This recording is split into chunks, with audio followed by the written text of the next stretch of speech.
Alright, guys, so this is a slight story time about my child's father and why I have anxiety when it comes to the mention of his name or anything surrounding him. Lego. So, I met him in 2014, October, just before Halloween. He was my client. He was a walk-in and I was a stylist. He had long dreads that were like very brittle, and him being a walk-in, it's like a first come first serve basis. So I ended up doing his hair. He smelled like weed. I love to smoke, so I ended up smoking with him after I was done doing his hair.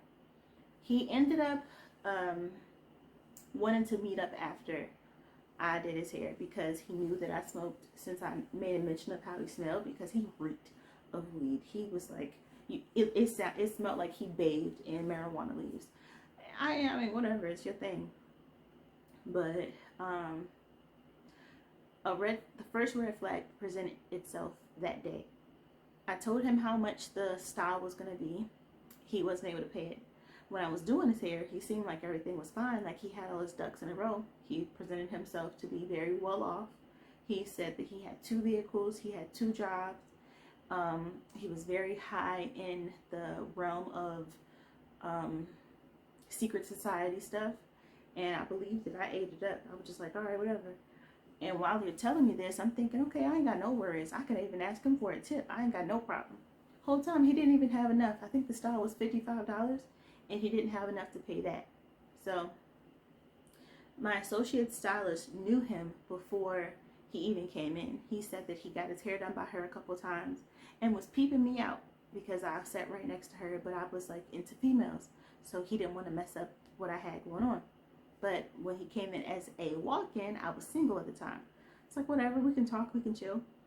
I wasn't interested in him, but I knew that he smoked, and at the time I smoked too. So I wanted to see what his, what his stuff was hitting like. And after I got done his hair, I kind of brushed it off that he couldn't pay because he was paying in cash, and he said he didn't want to split between cash and card. I was like, I understand, it's not that big of a deal. Just hit me back when when you need your hair done again, but have all the money next time. I gave him my number because I was down to smoke, and I was like, I'll smoke with you after my shift.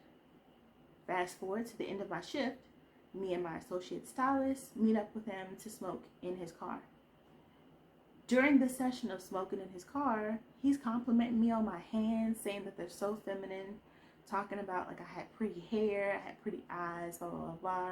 I had like really white teeth.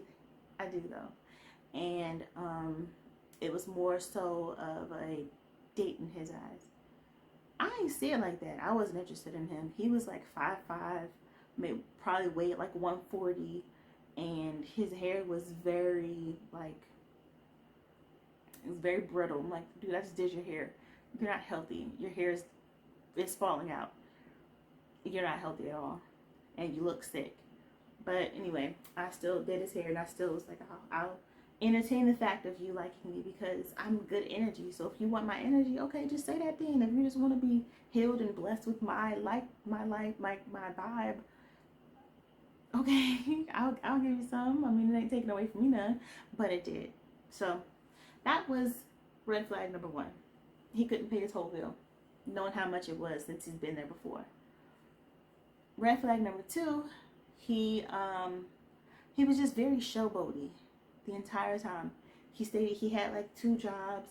He was living in like the best apartment near the Navy Yard by the water. He had 2 cars. He was a part of the elite society, a part of the elite secret society, blah, blah, blah. I'm like, all right, you don't have to showboat this much, but if that's what you feel you gotta do to make yourself feel better, that's cool. Fast forward to the next day, which is Halloween. I invited him and my associate because I'm a homebody. I don't know a lot of people. I was just trying to make a good time, give somebody else some good vibes. But I was a frequent goer of this place called Musai House. Shout out to everyone who's ever attended Musai. It no longer exists, but the family is still there. The people that attended still are in touch with each other. It was a building that that held functions in space for the creative arts. So it was located in DC, and I went out there like probably twice a week to do whatever. But this was a Halloween party that I invited them to at that said studio. Everybody that's there is very into themselves and creating for themselves and for the betterment of everyone. So the mentality, and you can tell if you're like that, like if you're a tongue tied, but people like that are more into like the arts and more into like the betterment of the world have a different perception of the world and how to perceive life and how to react to other people. So the vibe is like very different as opposed to a club. The libations are very different as opposed to a club as well. So I invite them to the Halloween party. They pull up in two separate cars. He's with another guy, and he calls me downstairs and was like, "What kind of function you got me at? This looked like it's in the middle of the alley." And it was in the back of like a hotel motel place, and it was like all the way upstairs in a designated area. So he had got the wrong vibe from the setup of it or whatever. I ended up getting him upstairs, and he comes in the building, and he sees all the people that are there, is listening to the conversations that are being had, and he's automatically turned off. This is red flag number 2. He was turned off by people having intellectual conversations about global warming, about how to make the world a better place, about the differences in religion and their opinions and sexuality and stuff. He would rather talk about fashion, shoes, and video games, females, and if they got a fat ass or not. So he was turned off by it. He wasn't in the mood to smoke with them. He just wanted to smoke his own stuff. So he went down to his car with his friend. They smoked. Maybe about 10 minutes later, he was like, "All right, we finna go. You trying to come with us? Because this is lame." I was like, "Nah, this is a party that I'm comfortable with. Like, why would I leave with you? I just met you. I just wanted you to have fun. And you seem like you would be down to have fun." He's like, "Nah, you lame for inviting us," to something like that. Like, I mean, if you're trying to come with us, you need to come with now, because I'm not staying here. Basically demanding me to come downstairs and leave. My dumb ass goes downstairs and tells him, "I'm sorry that I wasted your time. Don't leave," trying to beg him to stay. I'm like telling him, like, basically, I need you here almost. What kind of dummy was I? I should have just let him go and not talk to him ever again. But he ended up leaving, texted me the next day. I stayed the rest of the night. He texted me the next day and was like, "Can I come over to your house?" What? Like, what? Come over to my house? We never had a real conversation. We smoked together. And I was like, "What you want to come over for? Smoking?" And he's like, "Yeah, I just want to come over and smoke with you." I was like, "All right, whatever, cool. I mean, I know you're not going to rob me or kill me or nothing, because we smoked together before, and you weren't on those vibes when we met up just last night." So I give him my address, let him come to my house, and I have a townhouse in Laurel, which is about 30 minutes away from, no, not even 30, probably like 20 minutes away from the studio in DC. And he's coming from 35 minutes north, which is like whatever area he was in. And he comes over. My townhouse was the vibe that I have now times 20. My room itself was meant for smokers and meant for artistic people, which is myself. I had the pillows on the floor. I had beanbag chairs on the floor. I had candles set up around the room. I always decorated my room as if I was romanticizing my life. I used to make up my bed and then put rose petals on my bed and around it. My bed was sitting on the floor, and it had pillows surrounding the bed. And then I had a TV in there. So did I have a TV in there? I think I did. I had my dresser inside my closet so that I could utilize my space for anything I needed to utilize it for. I had my yoga mat, black lights, the whole shebang. I had carpet panels on one wall, and I was just like in love with my bed. He came over, and he was in a different car than he was the day I met him. When he pulled up the first day to get his hair done, it was like in this blue basic Toyota car. It had rosary beads in it, and it had a picture of like a Mexican little child in there. I'm sorry, not Mexican. Hispanic. She was Mexican, but I'll say Hispanic just for the sake of Hispanic origin. and it had a Hispanic child in there in the picture. When he pulled up to my house, he was in a very beat up, rundown Camry, another Toyota, but it was very like old, and it had a lot of stuff in it. It had like a back seat full of boxes and a bag, if I can recall, and it had burn marks in the seat, and it was just a very different vibe from the other car. I didn't say anything about it, but it was just like, that's kind of weird. This is two different vibes or whatever. But he did tell me that was his work car. The green beat down car was his work car. He comes in, we smoke, and then from there, he never left. From that day, he never left. He came the first day to my house. From then on, he came over every day, even spent the night. And me being a person with my own space, he just moved right in. But he didn't move in. He had nowhere else to go. My dumb tail didn't ask enough questions. He moved right in from day one because he had nowhere else to go. He told me that he had a place in Annapolis, very nice, but he really didn't have one. He was couch hopping, basically homeless. I couldn't tell, but then I kind of did understand it because he was just too involved with me for me to be feeling like you got somewhere to be. He never left, and if he did leave, it was only for like 30 minutes at a time, and he was constantly calling me, asking me what I'm doing. Hey, can I pull up at your job while you're working? You want to smoke, have a lunch break, blah, blah, blah, blah. And when he would pull up at my job, he would always be low on gas. Like, how you ain't invest in gas by now, bruh? It got to the point where when he would pull up, he wouldn't even pull up with weed to smoke. He would ask me if I had any. I'm like, yeah, I got some, but it's mine. Like, I'm working right now. I don't plan on leaving. Oh, what time do you get off? You don't happen to have no change, do you? I left my wallet at home. Home? You ain't been home since whenever. So he's living in my house. He's pulling up at my job, spending all his time with me. And if it's not with me, it's probably 30 minutes away doing something else, probably trying to find some money or whatever. It got to the point where he never had money. He never had gas, and he never went away. He would just park his car behind the building the entire shift until I got off. I felt bad for him, and he sucked me into feeling bad for him. It wasn't until our first argument on the couch at my house, me and my roommate had gotten into some kind of disagreement, and he took her side, and he was like, oh, I've been waiting to dig in your ass. I'm like, bro, what you mean trying to dig in my ass? You want to fuss at me about something? Like, what you got? Come on, bring it, because I love to dish it back if you got something to give. So he starts fussing at me about being too nice and needing to set boundaries with people. It had something to do with, like, a new salesperson that sold me weed or whatever. So he got mad because I guess I got finagled some kind of way and was getting on me about being too nice. In that moment, I was thinking like, wait, I'm being too nice to you because you still living here rent free. You come to my house every day, sleep every night here. I'm cooking dinner and you eating it up. You using my money to get your gas, and you ain't never going nowhere, not invested in nothing. So how in the heck can you tell me I'm being too nice to other people and I ain't being too nice to you? So that was the beginning of us meeting up. Fast forward to the day that I moved out of the place.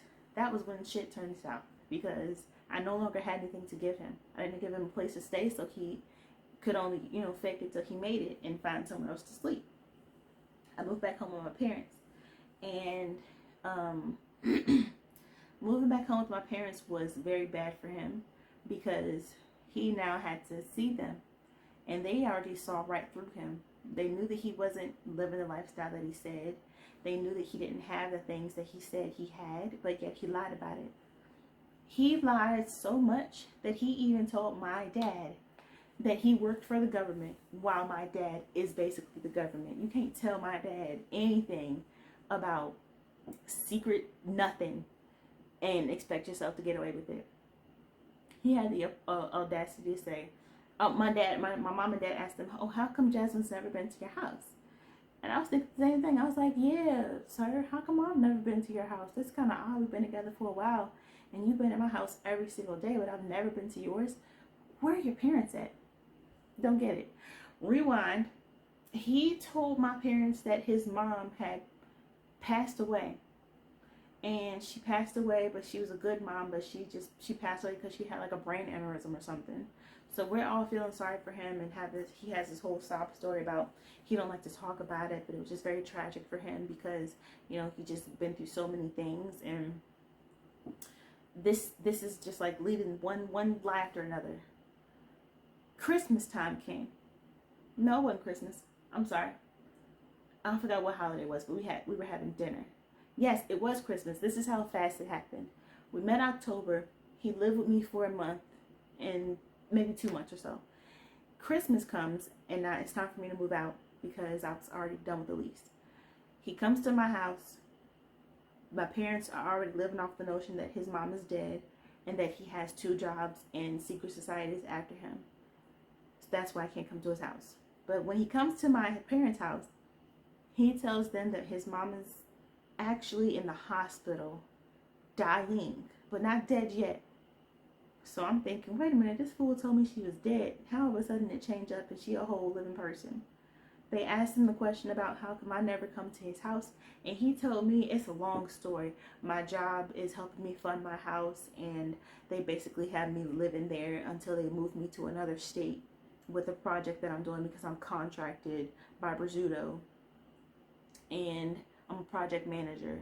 And it was like, oh, well, what's your schedule like? And he was saying something about, I make my own schedule. Right now, I'm just chilling because the project that I oversee can be done online, and I don't have to physically be there. I just show up and leave.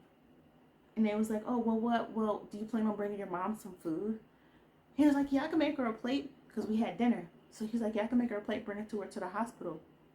And I was like, all right, I'm going to go with you. Like, I want to see your mom because you said she was dead. I'm going to go bring it to the hospital with you. So, what happened? He eats his food. They don't really feed into it too much longer, but they were like, Jazz, so you are going to go with him? Like, they were trying to make me stay because I knew that they weren't, you know, they didn't like him. But I'm going to stick by him. I'm going to stick by him. That's my man. Took him to the hospital. I'm sorry, I rode with him to the hospital.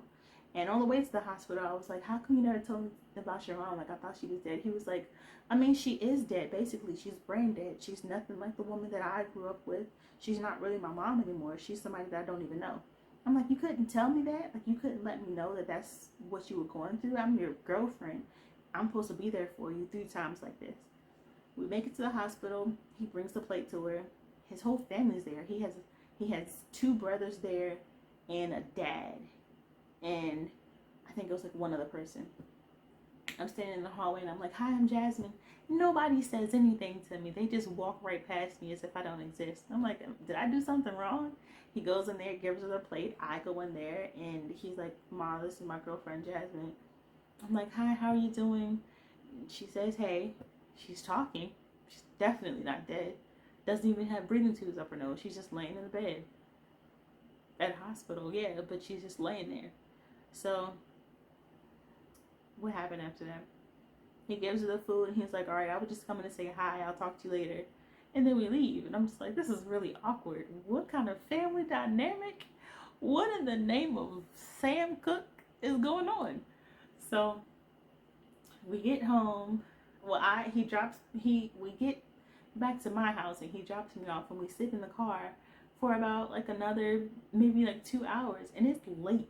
Like, we got done dinner like 8 o'clock. We get to the hospital around like 9:30, 10 o'clock, and then we sit in the car until like 1 o'clock in the morning, 2 o'clock in the morning, just talking about nothing and smoking. I'm smoking in front of my parents' house. They don't even drink alcohol. They don't even use curse words or listen to profanity and music. If it's anything outside of gospel music, they don't listen to it. So why am I smoking marijuana in their front yard expecting to get away from it just because it's 2 o'clock in the morning? Bruh, I was doing most with this man. He knew that was going to be a problem for them, but he didn't care about protecting me or making me respect them in their house. So we still in this relationship on this back and forth thing. And it's very hurtful for me because he was using my kindness for weakness. I had to drive about 45 minutes from my parents' house to my job every day, back and forth. And one day my car broke down. And I was about to, just get a new one or whatever. But I was like, no, I'm not gonna do that. I got a whole boyfriend who got 2 cars. Let me ask him to drive one of his to work, because he ain't got nowhere to go. And if he does got somewhere to go, he don't got to use his car too often. I can't even do that. Turns out the car that he was using in the beginning, the blue one, was some other girl's car. It wasn't until one night we went to go get something to smoke, and of course, we didn't do anything else other than smoke. We didn't go nowhere. We didn't go on dates. Nothing like that. I went to work. We got the weed, and I paid for it. Unless he knew someone who gave him a gift. It wasn't until one night, and we're on the way back, and he allows me to drive his car. He allows me to drive his car so that he could smoke more. And this is the blue car. We're smoking, driving. I'm about to park my car, and I'm about to park his car in front of my parents' house and get out and go in the house. And then out of nowhere, this other car just speeds up the road past me, and I lived in a cul-de-sac. And it speeds up past me. Some chick pops out the car, a Hispanic person. Remember the Hispanic picture and the rosary beads in the car? A Hispanic chick hops out, jumps on the hood of the car that I'm driving. Bruh. Before my eyes, my life flashed and I was in jail already. This chick is like telling him, you need to get out of the car. Turn the car off, get out of the car. I'm like, I don't want no smoke. I don't know nothing about what's going on. You need to handle this right now. And I'm freaking out because I don't know what to do. He's telling me to drive. She's telling me to get out. I'm telling myself I need to shoot someone.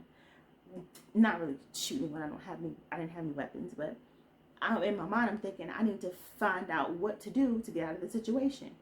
So he's telling me to keep driving. She's telling me to get out. She's telling him to get out. And I'm like, if I get out, I don't want you to hit me. I don't know you. Ain't got nothing to do with me. You need to talk to him. So I'm one of those chicks that if I'm with someone and they got another situation going on with another female, no matter how long we've been together, me and her ain't got no beef right now. It's between me and you or you and her. You need to figure that out and I'll deal with you later. That's the kind of stuff that I'm on. If you cheating or whatever, you figure out what you need to figure out with her. I'm going to deal with you. I'm going to cut you off. But right now, she's mad. I'm not mad. You're going to feel my anger later. I ain't got nothing to do with her. I don't want to talk to her. I don't want to know nothing from her. My beef is with you. So I tell him to deal with it. He keeps telling me to just drive off. I'm like, all right, man, whatever. So I'm like, I need to bring this drama away from my parents' house because I don't want no smoke in front of their house. She's still hanging on the front of the car, banging on the window.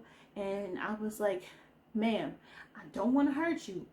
I'm about to drive because we're not finna do this right here. She was like, I understand, but he needs to get out. I start driving real slow and I was like, what the fuck am I doing? I drive up the street to the next cul-de-sac, so past the stop sign. But I'm only going like 2 miles an hour. I'm barely, my foot is barely on the gas. I'm driving her away, and then as soon as we park up the hill, enough to get her away because she was a little heavyset.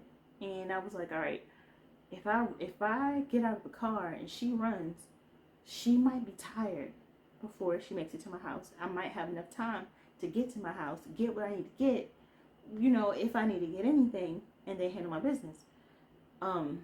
So I park up the street enough to get out and go. I was like, I'm about to get out of this car. Do not do anything stupid, is what I told her. And she was like, you're fine. I don't have a problem with you. It's with him. I haul ass down the street to my parents' house.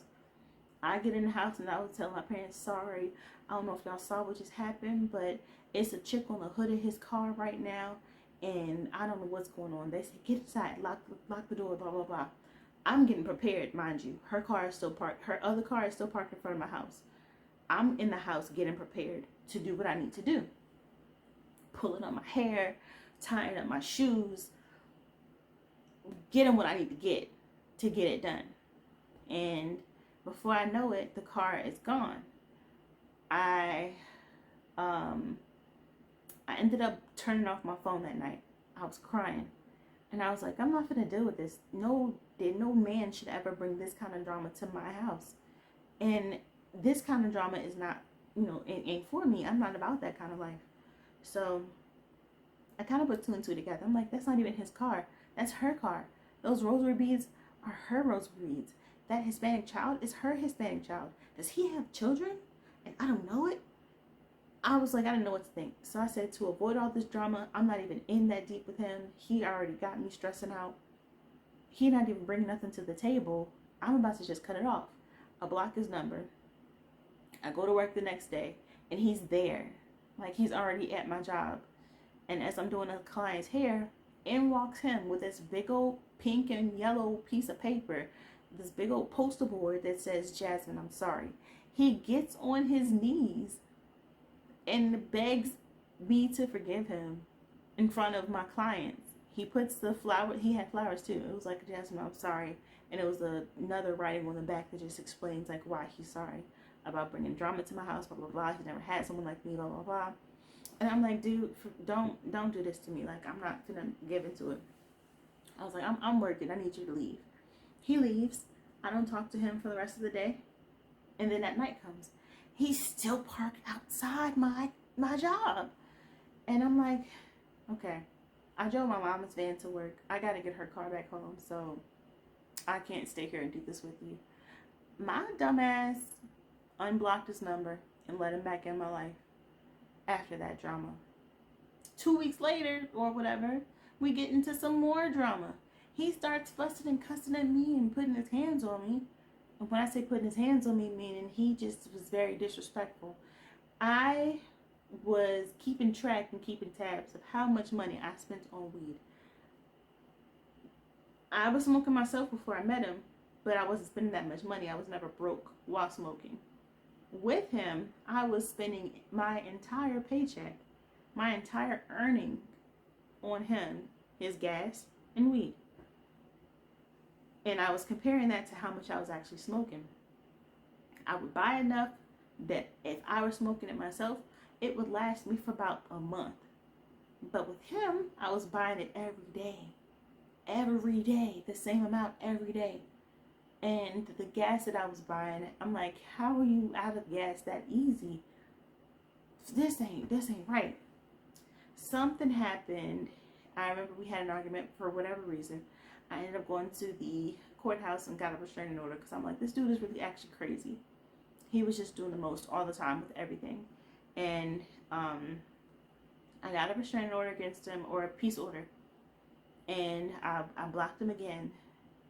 And he shows up at my job and was telling me not to get the restraining order on him, just pleading his case, and was just talking about like, I don't need to do this. He'll leave me alone if that's what needs to be done, but I need to drop the charges. I dropped the charges. Like a W. I dropped the charges. I let him back in again, knowing I wasn't happy.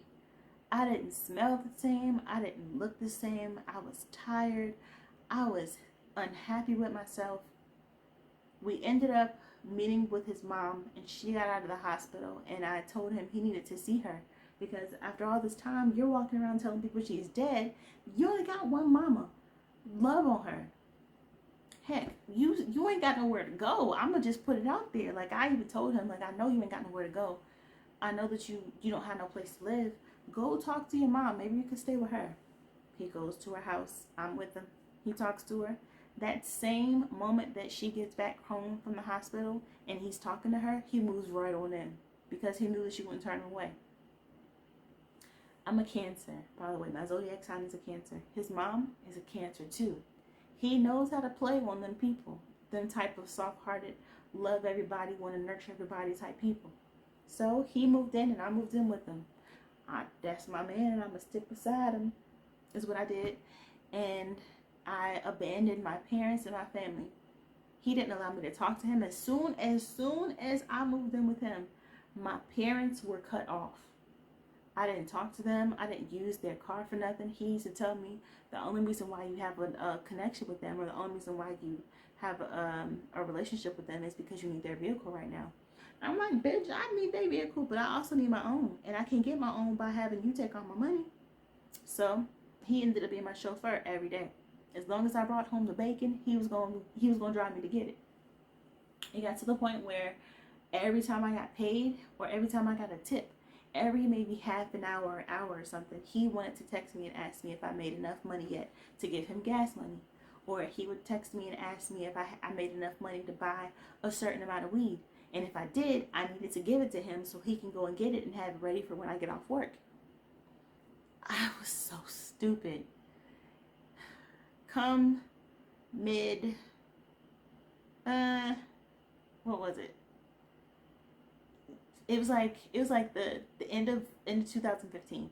This is like a year had passed almost, and just things were just always up and down bad. Like the cycle was every day. Like he took my money every day.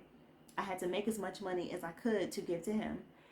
I had gotten locked up, and that's another story.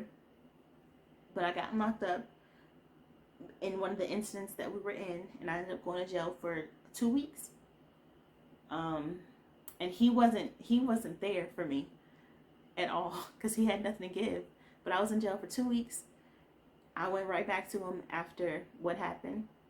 Um, and I could have went home. My parents wanted me to come back home. I stayed home for a couple of days right after they picked me up from jail. And they wanted me to cut him off completely because of what was going on. I didn't. I snuck around to see him. As soon as I got out of jail, mind you, he was like, oh, I've been calling you. I called him, but I ain't seen no missed calls or whatever. But he was like, I've been calling you. And the night that I got home from jail, I was like, I mean, he's here to just see me. I just want to go outside and see him. They were so disappointed in me. I went out that same night to see him. I didn't leave that night, but I went in the car to just talk to him outside my parents' house. And I stayed home, but I was miserable at home. I knew that my parents hated what I was doing with my life, dealing with him. So that hate bled into how they interacted with me. It put even more control over me. And they wanted me to quit my job at the salon. And I didn't want to. I really didn't want to. I went back to work because I had to.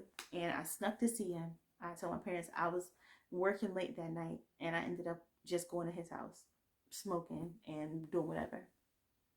Turns out I was pregnant. And I ended up telling him I was pregnant the first time. While I was pregnant, he gave me the worst. And I knew I didn't need any stress on me. Like I was just like, I'm just going to stay at my parents' house because I really want to make sure what I have going on in my body is going to be the right thing. I was nervous to have a baby, but I don't believe in abortion for myself. I'm pro-choice, but I don't want to have no kind of killings of nothing. So the one day he picks me up, and it was a weekend. I wasn't working, and he picks me up to was like, I just want to see you or whatever. And I was like, I'm just gonna stop smoking. I mean, I want to make sure that I'm doing everything right, just so I can make my own decision and not be forced to make it. He picks me up and he starts fussing at me in the car about me having an issue with us never going on dates. And I told him, like, I feel bad that we've been together for almost a year and we never go on dates anywhere. Like, we go to McDonald's and that's it. And I've never gotten dressed up or pretty around you. I just work and come home and smoke. I'm tired of that. He had an argument with me about it and threatened um, to force me to get an abortion. And since he was driving, I was like, I can't get out of the car. He's driving all crazy and swerving in and out of lanes and stuff. And he was just like really mad and was trying to end us. At that moment, I had to make a decision. He's driving to like one of the worst parts of PG County. I think it was Seat Pleasant. Yes, Seat Pleasant was where we were going. And well, I didn't know that's what we were going, but in the end, I found out that's where I was. So he's driving down the road, just swerving in and out of lane, going real fast, yelling and screaming, banging on his steering wheel while he's talking to me, arguing with me, and I'm just sitting here with my face covered crying. He was like, "No, I'm tired of this. I'm tired of you. We finna go get this solved right now. We finna get this taken care of because I don't want no ties to you." He had already mentioned to me that he wanted me to get an abortion. So I'm thinking he's gonna go and force me to get an abortion right now. Fuck that shit. I need to get out of this car so I can save my life. We stop at a red light, and as soon as that light turns green, I haul ass to the back seat and jump out the window and jump out the door. I open the door real fast and jump out because I don't think I could open the side door. But I haul ass to the back seat. I climbed over the seats, haul ass, and jump out in the middle of fucking traffic. I played in traffic that day. But luckily there was a median there. So I jumped out of the car, got on the median, waited for cars to stop, and he's going because he don't want to stop at a green light. But I end up crossing the street and I just start running. I have my phone in one hand. I had bleh, back up. I had two phones.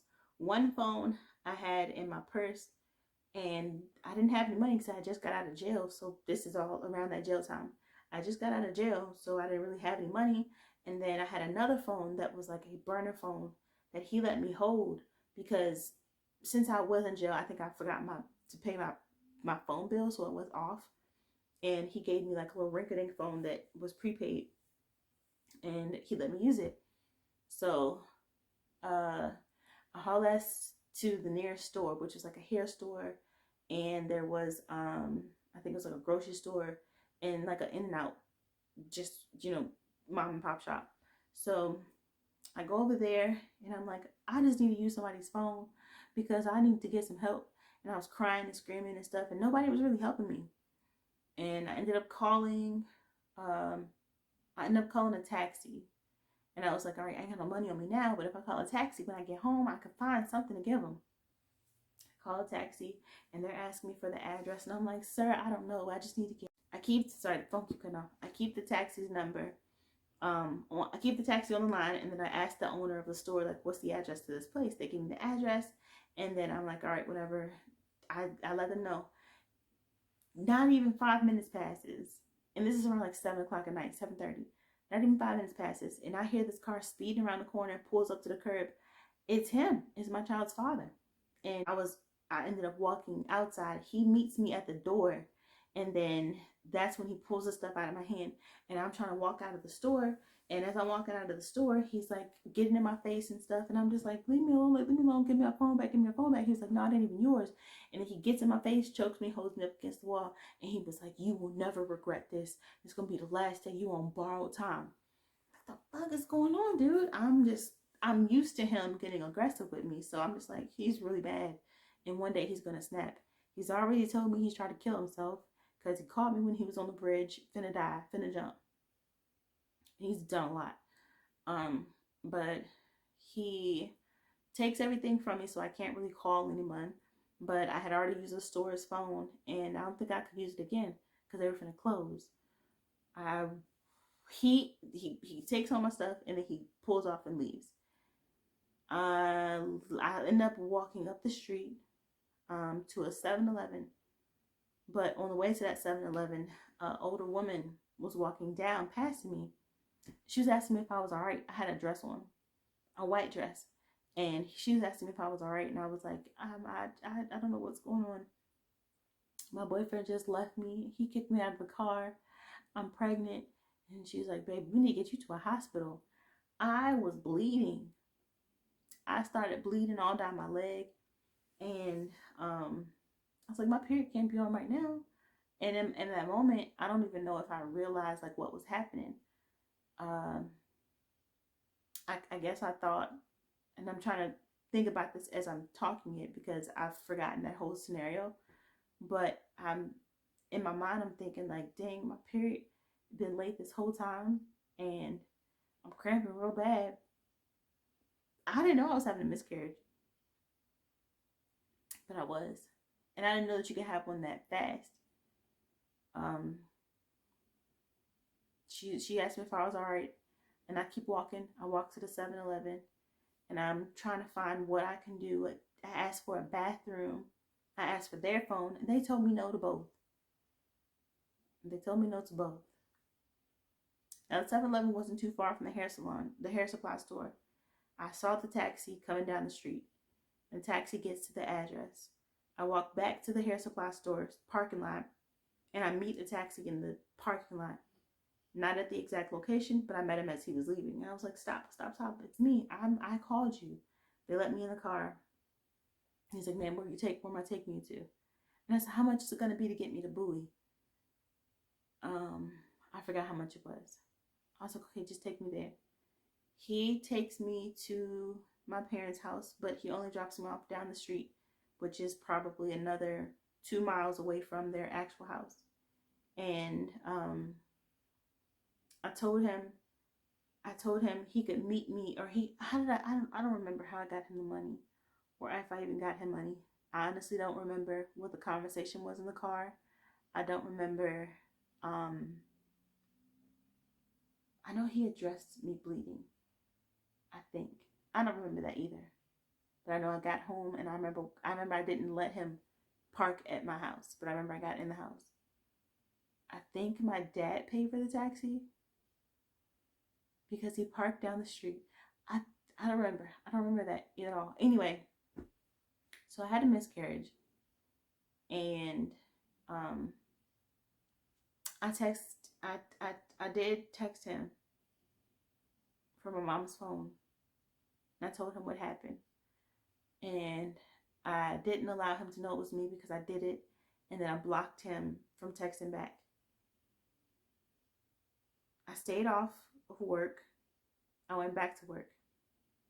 Don't remember how long, but I ended up going back to work. And lo and behold, he found me at work. He knew I was there. He knew what time I went in. He knew what time I got off. He got me back at my job and apologized yet again. And yet again, I took him back. So, of course, you can see where this is going. A whole year of just trauma, of me trying to save his life because he wanted to take his life from me. He wanted to be unalive. A whole year of death threats. A whole year of a lot of downs. A whole year of financial abuse. A whole lot of manipulation. A whole lot of fear. And I'm just thinking, like, how can I be so scared of this person with a Napoleon complex? He's a very little man. A very brittle man, too. With a poor structure for a family. But I was scared because he broke me down to his level.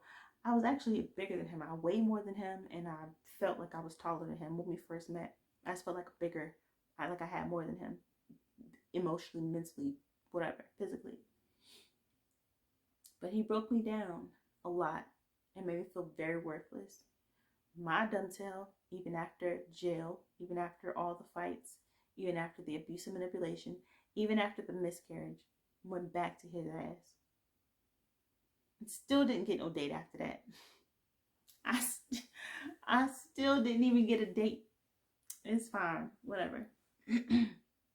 After going back with him, the next month or so, I got pregnant again. And that's when Amelia came. I got pregnant in November, October, whatever, at his mom's house.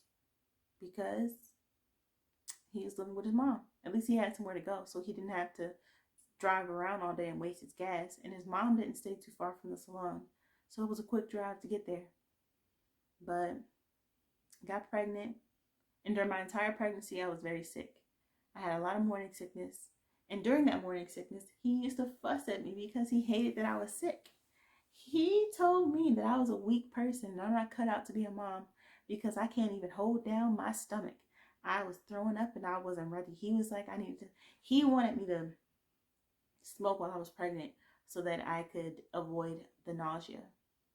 He tried to get me to smoke or at least be in the room with him. He purposefully smoked around me so that it could keep my nausea under control. I craved a lot of French fries because I craved a lot of French fries with extra salt.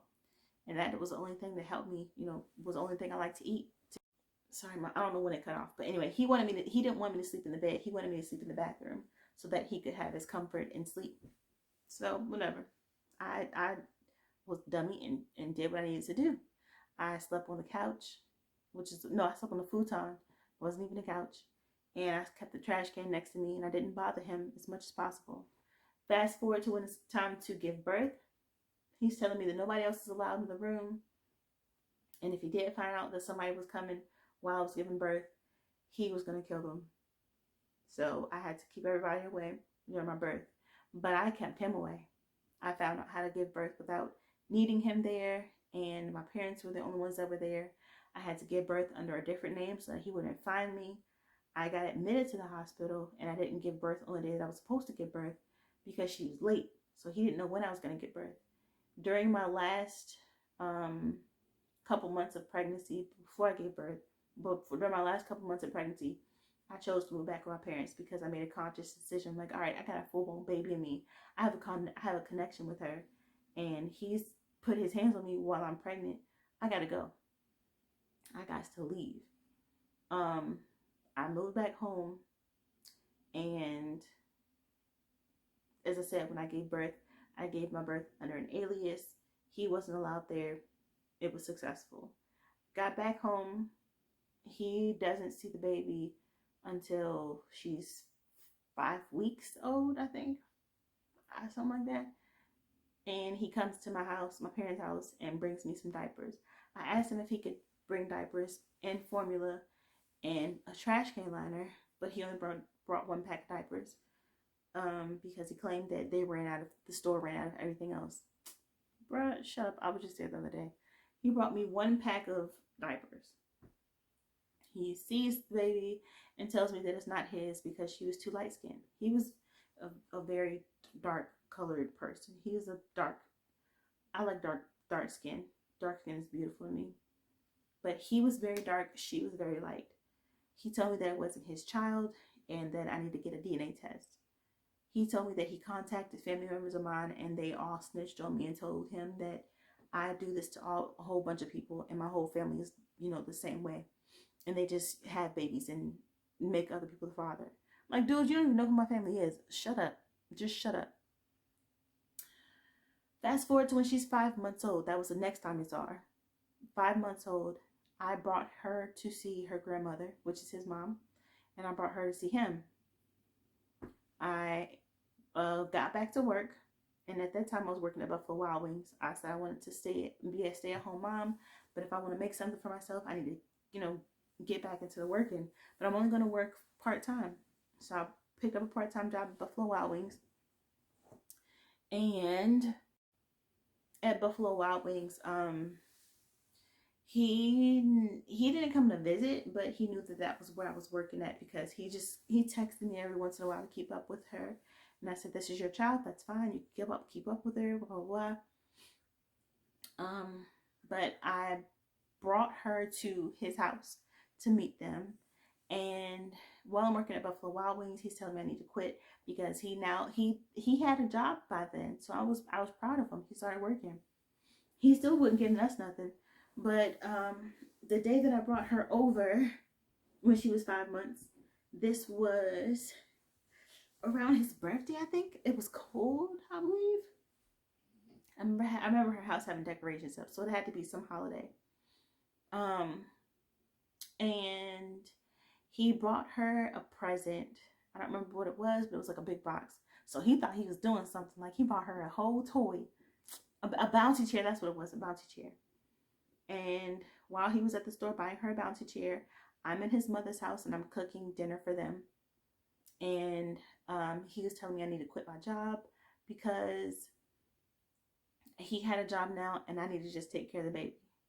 And I was like, "Do you promise that you're going to take care of her? I can quit my job because I don't want to work, but I'll find a work at home job. But if you promise to take care of her, then I'll do it." I did it. I quit my job for him to keep his promise.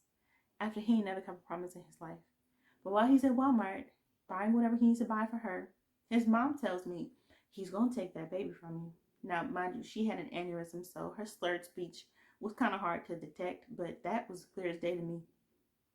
She told me he crazy, and you crazy too. And I was like, "What you mean? He gonna take that baby from me," is what she said. I kept that in the back of my mind. And then I waited for him to get off work. Now he worked in like restoration, so he always was dealing with mold and mildew, and I was already mad that he would come home and he would get off work. Now, by this time I was already staying there for like 2-3 days or whatever, not even a long time.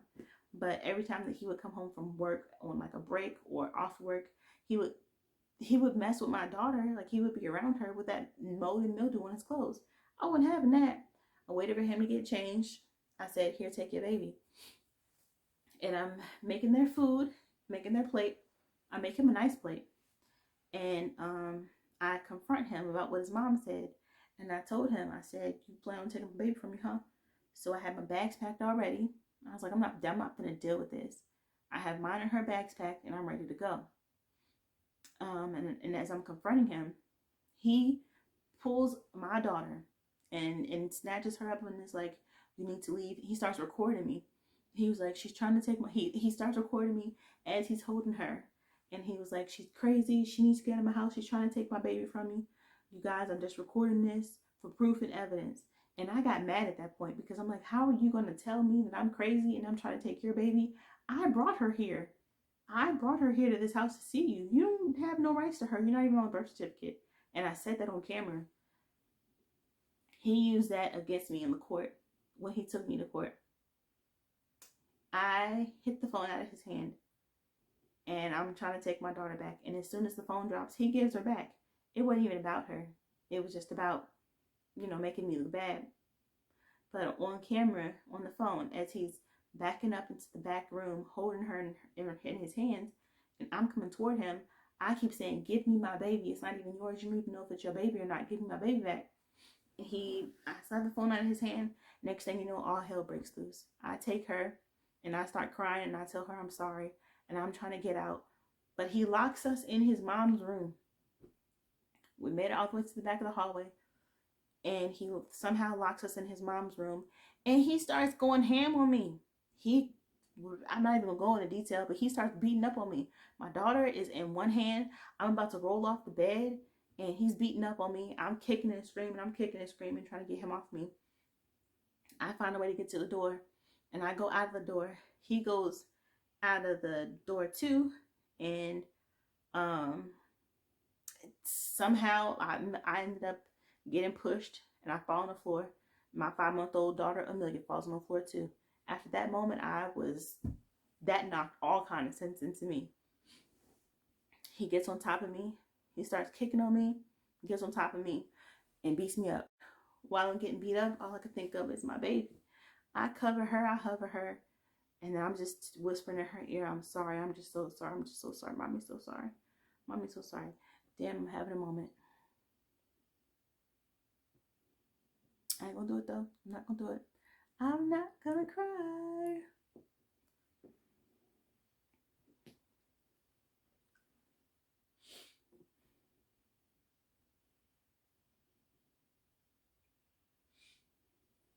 I could have gave my daughter a lot more protection than I did by simply just leaving when I know I needed to. And after that moment, I knew that I had had enough.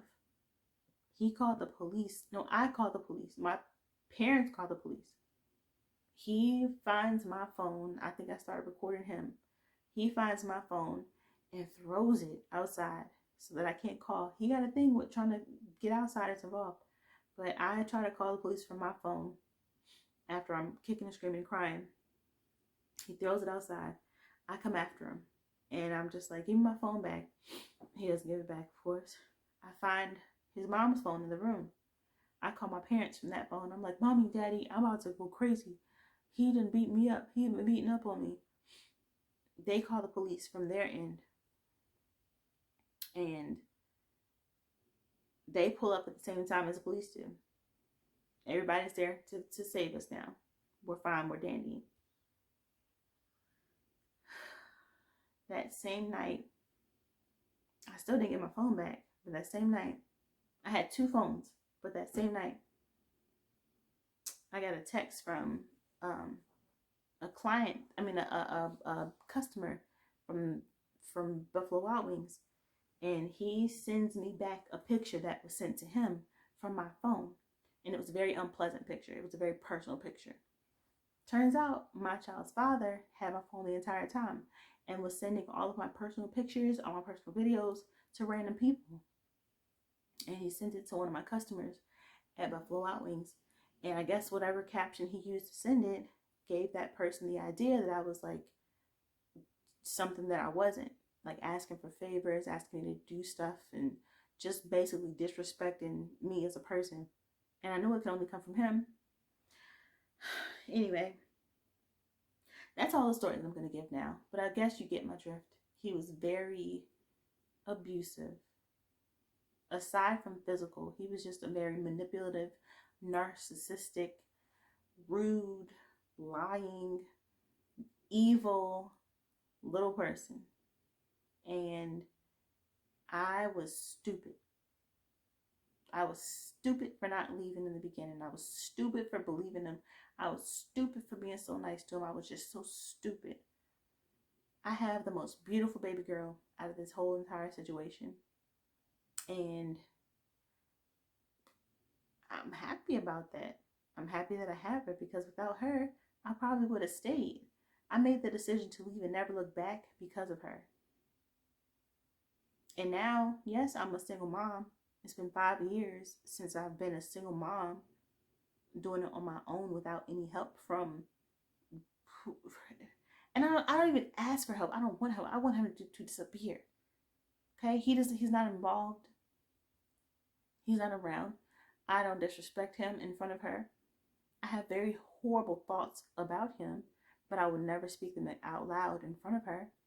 If she would ever, when she gets older, ask about him, I will tell her.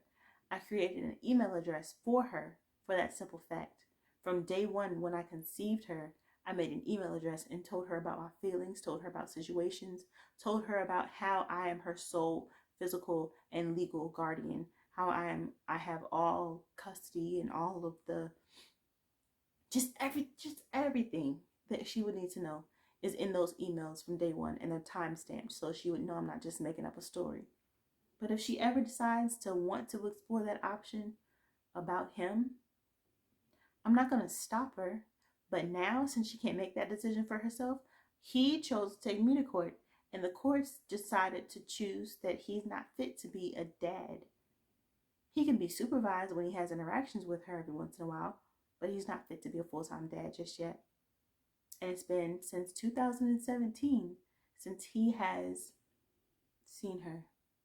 So she's good, by the way. She's a great daughter. Go subscribe to her YouTube channel, Amelia's Playhouse. The link is in the description. And that's that. So, my crazy life.